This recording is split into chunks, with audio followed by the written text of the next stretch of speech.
Hoje mostraremos duas edições rápidas. Primeiro, a página de arrastar reuniões, pois a viagem ao Japão em outubro está confirmada. Esta é uma tabela codificada, mas ao clicar nela, você pode abrir e editar o código ao vivo. Quero justificar o texto. Então eu, claro, lembro que toda a codificação é feita em inglês americano. Porque veja, eu escrevi center com ré e não funcionou, troquei para er e pronto. Agora tudo está centralizado, então essa é uma edição fácil, e se eu for para a seção de sites recomendados, tudo aqui também está centralizado. Com links, isso não funciona. Por isso, vou alinhar o texto à esquerda e usar tópicos. Acho que isso fica um pouco mais organizado para uma lista de sites, para ser honesto. Todos os links ficam basicamente em uma coluna, e também vou adicionar alguns sites novos. ArmoredCarriers.com, que é administrado por Jamie Siddle, e ele fez basicamente a fonte mais completa que você vai encontrar online sobre porta-aviões britânicos blindados.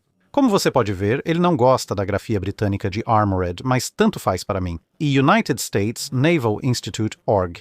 Tem muitas coisas boas lá, incluindo meu novo livro e todas as edições concluídas. No final de 1944 e início de 1945, pode-se dizer que a Segunda Guerra Mundial estava indo um tanto menos que otimamente para a Alemanha. Mas a força dos U-Boats ainda não havia desistido. A luta deles seguiu dois caminhos: guerra submarina convencional contra navios aliados, ainda em curso, e esforços para lançar muitos submarinos elétricos. O outro braço, no entanto, envolvia tentativas contínuas de transportar cargas de baixo volume, mas de alto valor, para e a partir do outro eixo. O resistente, que era o Japão, ambas as nações tinham acesso a certas matérias-primas que eram vitais para a economia de guerra uma da outra. Muitos desses materiais podiam ser transportados de forma útil no espaço de carga limitado de um submarino.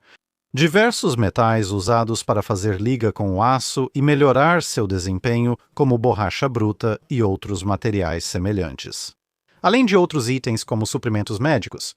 Além disso, havia planos, desenhos e até exemplos físicos de tecnologias específicas que podiam então ser replicadas.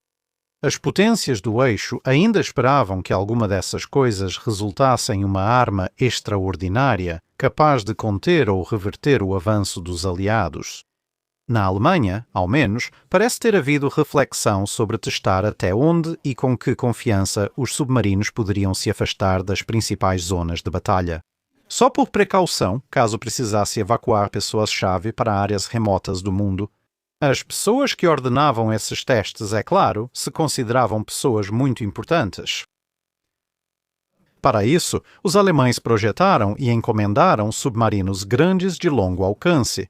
Os planos que haviam se concretizado eram todos variantes do tipo 9. Alguns poucos haviam sido construídos quase inteiramente como cargueiros, mas a maioria dos que foram construídos seguiu um padrão semelhante, porém com mais armamento.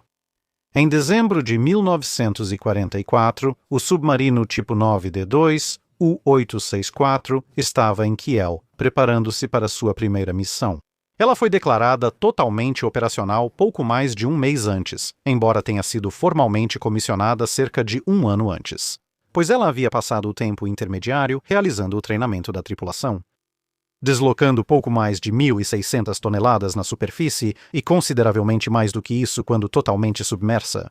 Seu alcance teórico de cruzeiro, superior a 12.000 milhas náuticas, seria quase suficiente para chegar aos limites ocidentais das possessões japonesas. Se você desse a volta na África, desde que reabastecesse na Noruega ou escolhesse a rota mais eficiente, ela estava em uma missão que havia sido designada como Operação César e transportava uma mistura de materiais e passageiros. A ideia inicial era só transportar tripulação e carga, mas um submarino japonês que levava carga para a Alemanha foi afundado no início do ano. Por isso, parte do planejado para o manifesto de retorno dela foi transferida para o U-864.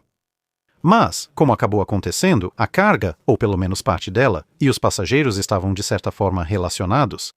Os convidados a bordo eram Toshio Nakai, um cientista civil, sem surpresa do Japão, e um especialista mundial em combustível de foguete, Tadao Yamato, que sabia quase tudo o que havia para saber sobre torpedos teleguiados, e era japonês. E uma série de alemães, Rolf von Schilgensberg, acho que Schulkinsberg, e Riklef Schumerus, ambos especialistas em aviões a jato e foguetes da Messerschmitt.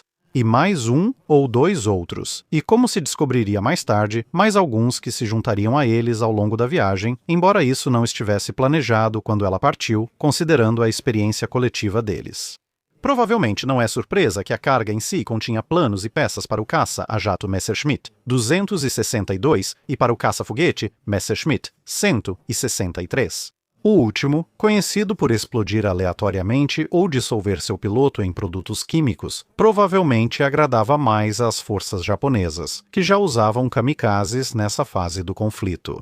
Em comparação aos pilotos da Luftwaffe, que tinham um instinto de sobrevivência um pouco mais forte, também havia planos para vários motores aeronáuticos, o motor de submarino Walter de peróxido de alta concentração e vários projetos avançados de submarinos. Inclui planos para rádios, controle de tiro, armas, máquinas, dispositivos acústicos, câmeras e sistemas de radar para mísseis. E 1.857 frascos de mercúrio, somando cerca de 65 toneladas do metal líquido, que era direta e indiretamente bastante útil em muitas indústrias de guerra. Escoltado por navios de superfície por causa do aumento do gelo costeiro, o submarino seguiu ao norte e 4 dias depois chegou a Horten, no sul da Noruega. Aqui, ela fez testes intensivos para sua missão, usando um snorkel para recarregar as baterias sem emergir. Não era uma tecnologia perfeita. Vazamentos, pressão negativa e válvulas travadas eram comuns na força de submarinos em missões longas. Por isso, era imperativo que os sistemas do U-864 fossem testados, retestados e certificados, com todos os possíveis problemas resolvidos. Além disso, do meio ao final da guerra, a construção de submarinos alemães foi prejudicada pela falta de recursos causada pelo bloqueio dos aliados. Também era importante praticar mergulho e imersão ou o uso do snorkel próximo à superfície. Parte do lastro do submarino foi removida e trocada por frascos de mercúrio. Assim, a mistura exata de comandos e controles que seria necessária para manejar o submarino suavemente em profundidades precisas precisaria de algum refinamento. Ainda bem que todos os testes foram feitos, pois muitos problemas, especialmente com o snorkel, foram identificados. O submarino só foi livrado em 27 de dezembro de 1944. Para continuar sua viagem com mais uma parada planejada, antes de seguir para a longa jornada até o território japonês, essa parada seria em Kristiansand para reabastecer combustível e comida. Essa viagem curta foi feita em menos de um dia e 48 horas. Depois disso, o submarino voltou ao mar, mas logo os problemas começaram a persegui-lo. Os problemas com o snorkel persistiram, mesmo após todo o trabalho em Horten. O U-864 foi ordenado a atracar no porto de Farsund, a menos de meio-dia de navegação de Kristiansand. O submarino encalhou ao tentar entrar no fiord, mas, por sorte, atingiu um banco de areia e não uma rocha. Porém, os problemas do snorkel não puderam ser resolvidos pelo pessoal do pequeno porto. Então ela recebeu ordens para seguir ainda mais adiante até Bergen, onde uma base de submarinos maior e um complexo de abrigos para U-boats teriam mais conhecimento técnico e recursos disponíveis. Além das várias paradas não planejadas, a falha do snorkel obrigou o submarino a navegar na superfície, escoltado.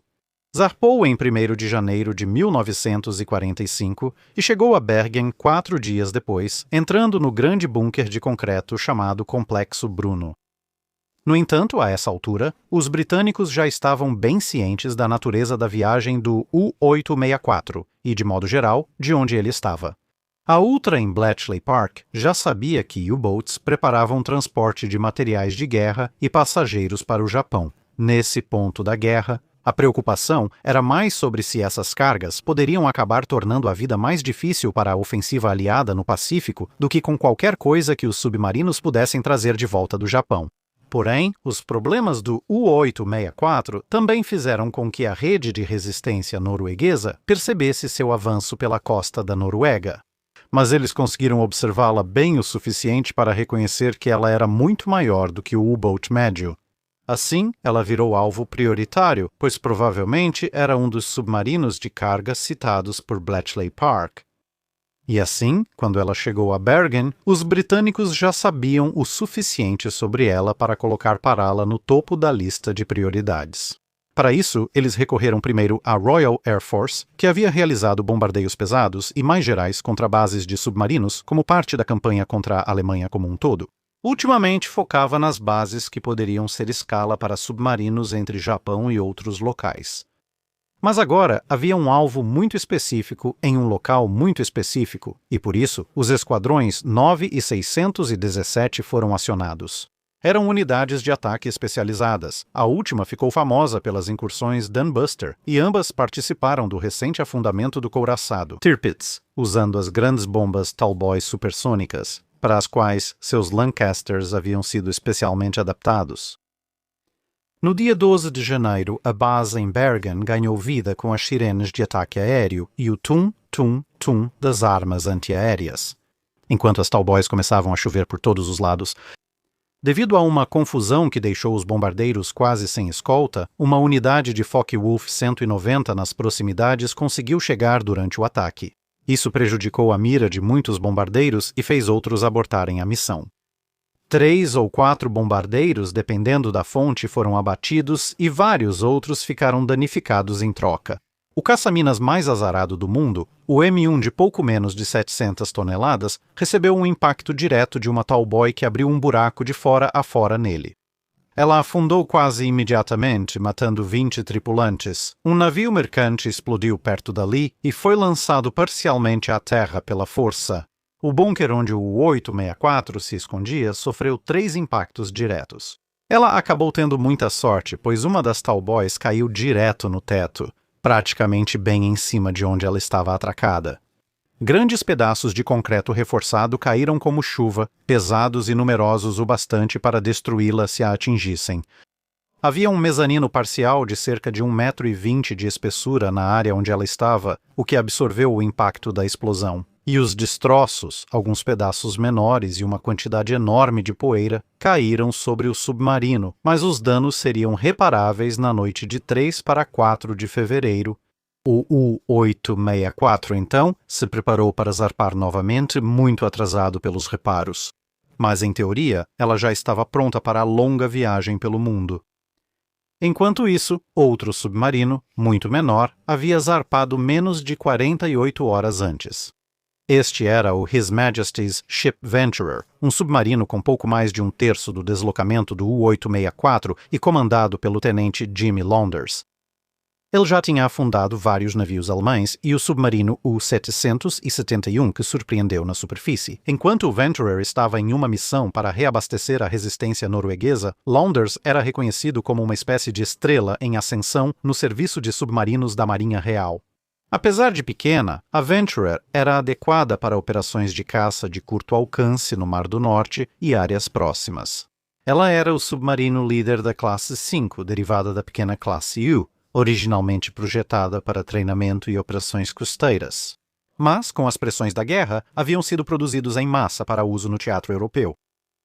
Em comparação com a classe 5 podia mergulhar mais fundo devido ao casco de pressão mais espesso e tinha proa e popa mais refinadas, permitindo maior velocidade. Isso, aliado ao design herdado da classe U, preservou elementos de um possível sucessor dos submarinos caçadores assassinos da classe R da Primeira Guerra Mundial. Antes que fosse feita uma mudança e um redesenho parcial para um submarino de treinamento, isso significava que ela era mais rápida do que quase qualquer outro submarino ao viajar submersa durante a Segunda Guerra Mundial. Se o submarino não tivesse sido projetado para viagens submersas, como os Electroboats, sua velocidade máxima submersa de 10 nós era quase igual aos modestos 11-12 nós na superfície. Ela estava agora em sua 11ª patrulha de guerra e havia recebido ordens para atacar alvos de oportunidade. Mas para ficar atento especialmente aos U-Boats, operando perto de Korsfjorden, logo a sudoeste de Bergen. Mas tudo isso mudaria pouco depois que ela chegasse à área. Menos de um dia após o U-864 partir, o Venturer recebeu o sinal. Importante, secreto. Submarinos provavelmente usam estas rotas. 60 graus 47 minutos norte, 4 graus 26 minutos, L rumo 110 graus. Encontro próximo a Heliçói. Provável que os submarinos prossigam para o mar aberto a partir do ponto de encontro. Isso ficava um pouco ao norte da posição atual do submarino, como Lounders sabia. Os submarinos tendiam a entrar em Bergen usando os canais do sul, mas saíam pelos do norte. Segundo ele, as tripulações dos submarinos que retornavam para casa eram menos vigilantes do que as que partiam, tornando-se presas mais fáceis. Embora as ordens fossem redigidas em uma linguagem que sugeria uma reorientação geral contra submarinos como um todo, isso era uma medida de segurança, caso a mensagem fosse interceptada e decifrada.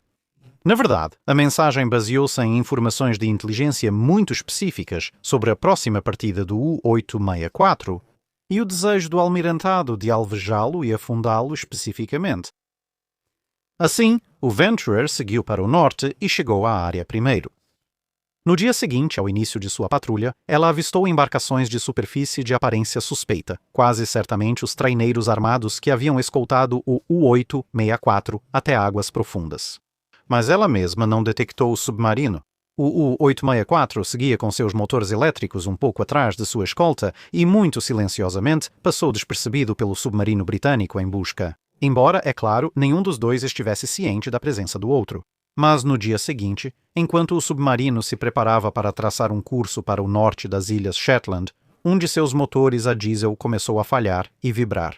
Normalmente, isso não seria um problema, embora desmontar o motor para descobrir o que estava errado e, presumivelmente, consertá-lo fosse praticamente impossível. Enquanto estava no mar, o tipo 9D2 tinha 4 motores a diesel em 2 pares.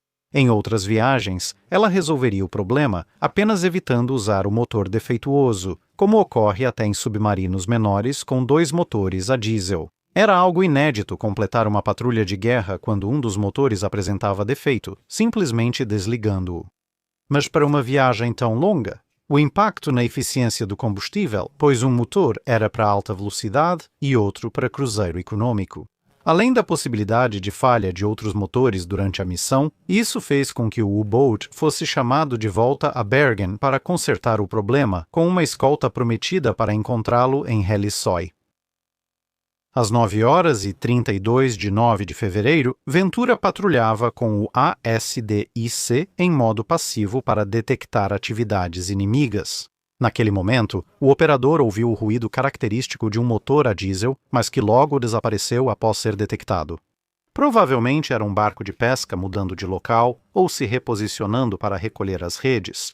Mas também poderia ser um caça-submarinos à espreita, ouvindo com seus próprios hidrofones, ou poderia ser outra coisa. No entanto, uma rápida varredura com o periscópio revelou mares vazios, e isso era suspeito. Logo após as 10 horas, o som foi ouvido de novo.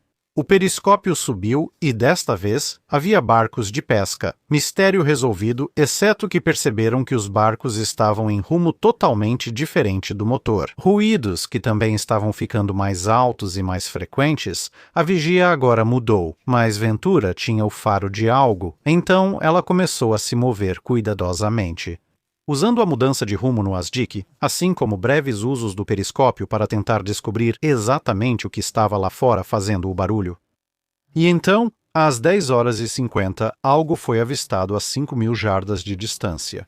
Um objeto pequeno e fino saindo do mar e se movendo com propósito na mesma direção dos estranhos ruídos de motor.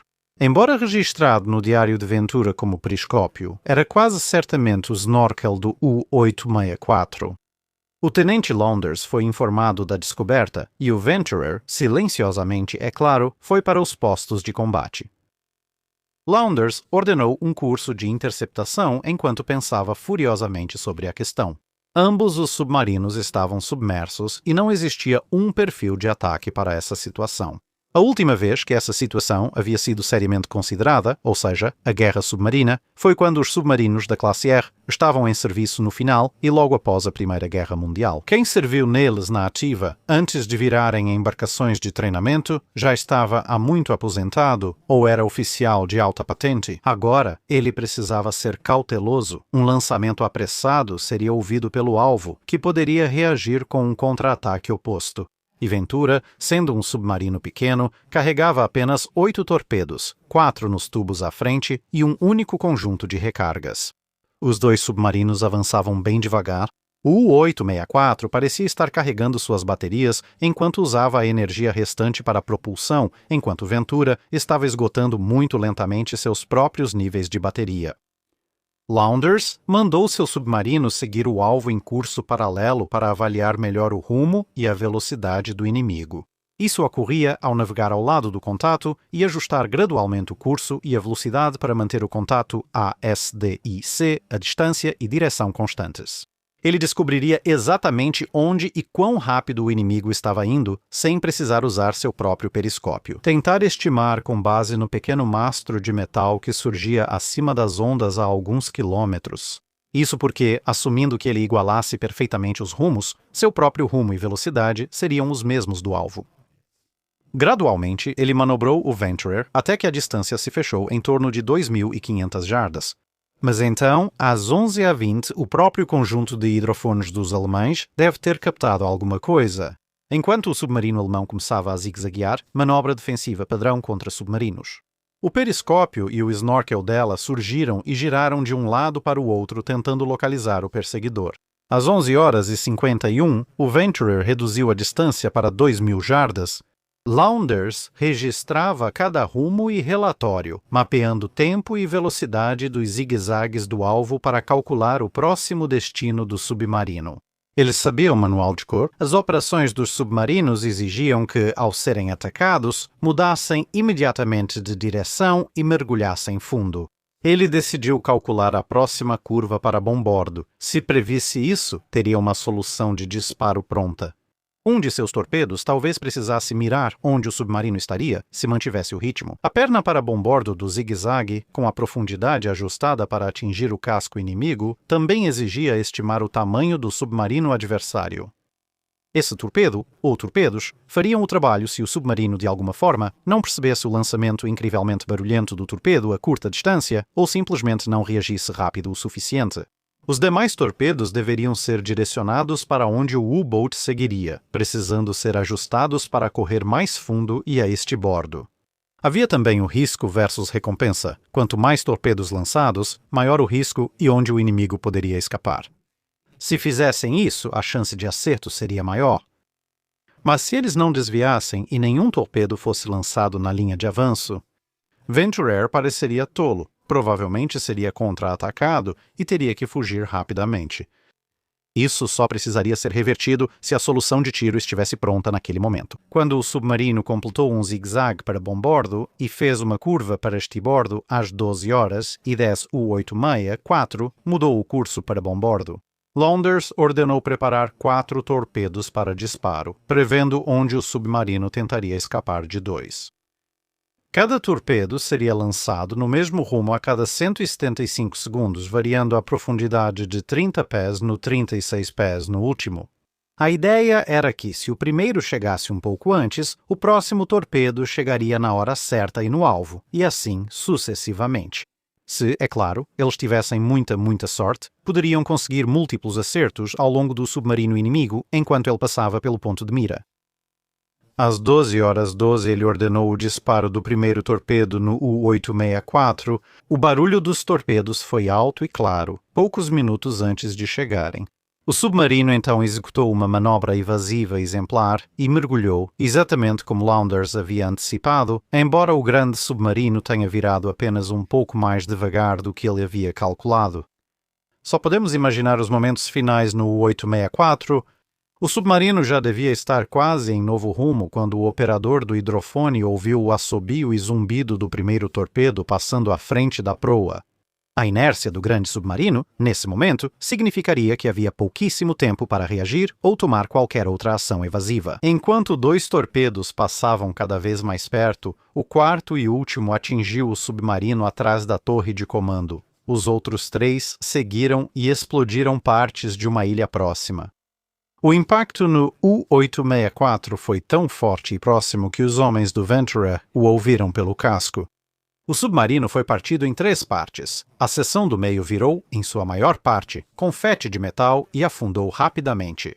O que restou dele bateu no fundo do mar, cerca de 150 metros abaixo da proa, na popa, ainda com um pouco de ar, mostrando que os compartimentos foram selados. Nos momentos anteriores, o impacto desceu mais lentamente, embora a violência extrema da grande explosão do torpedo provavelmente tenha matado todos a bordo do 864 quase que instantaneamente, de forma misericordiosa. Venturer então passou os 20 minutos seguintes analisando com seu periscópio os destroços que haviam flutuado até a superfície antes de seguir para seu local original de caça, ao sul. Apenas no caso de alguém vir procurar por seu antigo alvo, o que Launders sabia que era possível. Já que, é claro, o submarino estava indo em direção a Bergen, então era de se esperar. Seria a primeira, e até agora, até onde se sabe oficialmente, a única morte de submarino contra submarino. Quando ambos os navios estavam submersos, Ventura ainda afundaria mais 2 navios alemães antes do fim da guerra. Ironicamente, em 1946, ela foi vendida para a Marinha Real Norueguesa e serviu até 1964 nas mesmas águas onde patrulhou na Segunda Guerra Mundial. O tenente Launders recebeu uma ordem de serviço distinto por suas ações, mas isso acabou sendo apenas uma barra adicionada à sua ordem de serviço distinto existente, que ele já havia recebido anteriormente, por afundar o U-771 3 meses antes. Ele seguiria comandando submarinos no pós-guerra, incluindo a classe Amphion, depois lideraria um esquadrão e seria chefe de vários regimes de treinamento, entre outras coisas. Ele também comandou o estaleiro naval de Rosyth e foi nomeado ajudante de ordens naval da Rainha antes de se aposentar em 1974 como capitão.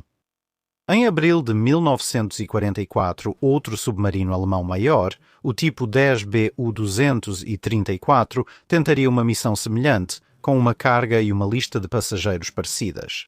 Desta vez, ela transportava cerca de meia tonelada de U-235 como óxido de urânio em vez de mercúrio. Ela se renderia a contratorpedeiros americanos perto dos Grand Banks cerca de uma semana após a rendição oficial da Alemanha e a natureza e o destino de sua carga foram imediatamente classificados como segredo até depois do fim da Guerra Fria. Mais de meio século depois, o naufrágio do U-864 foi descoberto em 2003 pela Marinha Real Norueguesa. Após relatos de altos níveis de mercúrio na vida marinha, o plano de resgate do naufrágio foi cancelado. Descobriu-se que muitos recipientes de mercúrio, originalmente com 5 mm de espessura, ainda estavam intactos. Mas eles eram mais ferrugem do que aço, com menos de 1 milímetro de espessura restante e, portanto, provavelmente se desintegrariam se fossem significativamente perturbados.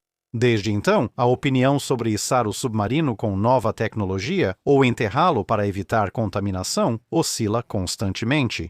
Com a ideia atual, no momento em que este vídeo está sendo gravado, de usar ROVs modernos para tentar recuperar o máximo possível dos frascos de mercúrio acessíveis. Depois, enterre os destroços para selar o que não pode ser recuperado com segurança,